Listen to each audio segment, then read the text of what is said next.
Les sylphides sont des filles de l'air qui n'apparaissent en réel qu'à ceux qui les aiment, sinon elles sont invisibles. Souvent elles descendent sur Terre, elles n'y restent pas parce qu'elles vivent dans les nuages, elles vivent dans l'air, et elles aimeraient parfois s'attacher des êtres terrestres et les emmener au ciel avec elles. C'est en quelque sorte le rêve d'un adulte qui veut oublier ses liens terrestres et qui aimerait vivre dans le rêve, mais en courant, en poursuivant une chimère, il va perdre sa vie, il va perdre celle qu'il aime. C'est un sujet qui m'a toujours passionné, parce que dans l'histoire de la danse, la sylphide est une époque très importante. C'est la première fois qu'on a vraiment fait des pointes, pas réellement danser sur les pointes, mais on s'est servi de la pointe comme d'un élément important et comme d'une chose qui va permettre de danser sans effort avec une technique nouvelle. On va inventer aussi le tutu romantique. Donc avec l'avènement de la pointe du tutu romantique, les portes étaient ouvertes pour l'ère romantique qui déjà influencé toute l'Europe. Et avec la sylphide, le ballet va devenir à l'Opéra de Paris en 1832 quelque chose de tout à fait lyrique et tout à fait nouveau. Là, pour la première fois, une danseuse va faire pleurer, elle va faire rêver, et on va se souvenir d'elle, elle va devenir un idéal, l'idéal féminin. Et c'est Marie Taglioni qui va avoir cette lourde tâche, mais cette tâche aussi légère, puisqu'elle va s'envoler à travers toute l'Europe où elle va danser la sylphide. Et ce ballet qui a eu tellement de succès, qui a fait couler tant d'encre partout, avait disparu de l'affiche de l'opéra, faute d'interprètes. La mode avait changé, les femmes n'étaient plus légères et sveltes, mais un peu plus opulentes. On l'a gardée quelque temps en Russie, et moi j'étais navré de voir que la vraie, l'authentique, qui avait fait couler tant d'encre, que la reine Victoria avait décidé, que Théophile Gautier avait exprimé dans différents articles, Victor Hugo, Alfred de Musset, tous les compositeurs, Chopin, tout le monde était en extase devant ce ballet. Ce qui fait que j'ai eu envie de le remettre à jour et j'ai trouvé des documents et petit à petit j'ai cherché dans le monde entier un petit bout de ceci, un petit bout de cela et finalement j'ai reconstitué la sylphide en rajoutant bien sûr de ma propre initiative certaines choses qui manquaient et j'ai d'abord fait un film pour la télévision française avec Guylaine Tesmar et Michael Denard et ce ballet à la télévision a eu tellement de succès que l'Opéra de Paris m'a demandé de venir et de le remonter sur la scène de l'opéra. Et l'opéra fidèlement garde ce ballet au répertoire et nous allons le reprendre là avec des jeunes et nouveaux interprètes.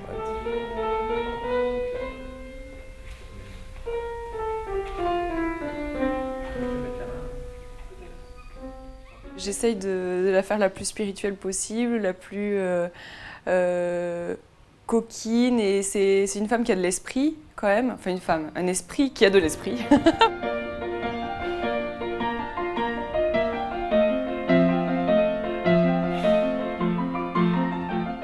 Ce qu'il y a justement de difficile, c'est de rendre le côté éthéré et en même temps d'être vivante et spontanée aux réactions du jeu, parce qu'elle a énormément de jeux, elle a tout un dialogue avec James, elle lui parle, elle fait la moue, enfin elle a énormément de jeux de scène à faire et en même temps il ne faut pas que ça devienne trop réel.